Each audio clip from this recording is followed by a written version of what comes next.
Sister ہم نے تو اکثر یہی سنا ہے کہ ماہ رمضان میں شیطان کو قید کر دیا جاتا ہے، اس کے ہاتھ پیر باندھ دیے جاتے ہیں۔ اس طرح شیطان کو قید کرنے کے باوجود بھی ہم دیکھتے ہیں کہ لوگوں سے جانے انجانے میں گناہ سرزد ہو جاتے ہیں، تو اس کی کیا وجہ ہے؟ پہلے تو یہ کلیئر کرتے ہیں کہ یہ جو کہا جاتا ہے کہ شیطان قید ہے، اس کا کیا مطلب ہے۔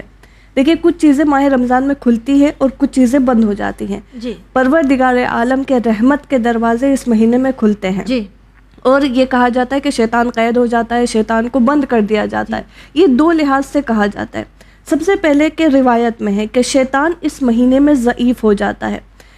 میں مثال سے واضح کروں کہ جب دشمن چاہتا ہے کہ حملہ کرے، جب دیکھتا ہے سامنے والا جو ہے اس کے بہت سارے سپاہی ہیں، بہت سارے ہیلپر ہیں، تو وہ کیا کرتا ہے، خود ہی پیچھے ہٹ جاتا ہے، خود کو کمزور محسوس کر کے پیچھے ہٹ جاتا ہے۔ اسی طرح سے ماہ رمضان میں روایت میں ہے، حدیث میں ہے کہ اس مہینے میں فرشتے جن کی تعداد اللہ کے علاوہ کوئی نہیں جانتا، یعلم عددا الا اللہ، اللہ کے علاوہ کوئی ان کی تعداد کو نہیں جانتا، ان اللہ عز وجل وکل ملائکۃ بالدعاء للصائمین، کہ ان کا وظیفہ یہ ہے کہ ماہ رمضان میں روزے داروں کے لیے دعا کرتے ہیں۔ تو شیطان جب یہ دیکھتا ہے کہ اس بندے کے پاس اتنے سارے فرشتے اس کے لیے دعا کر رہے ہیں، تو وہ خود پیچھے ہٹ جاتا ہے۔ یہ ایک لحاظ سے اس روایت کے مطابق کہ یہ جو کہا جاتا ہے شیطان بند ہے، وہ ایک وجہ یہ ہے۔ جی، یعنی ہم یہ جو سوچتے ہیں کہ لیٹرلی شیطان کو قید کیا گیا ہے، ایسا نہیں ہے۔ جی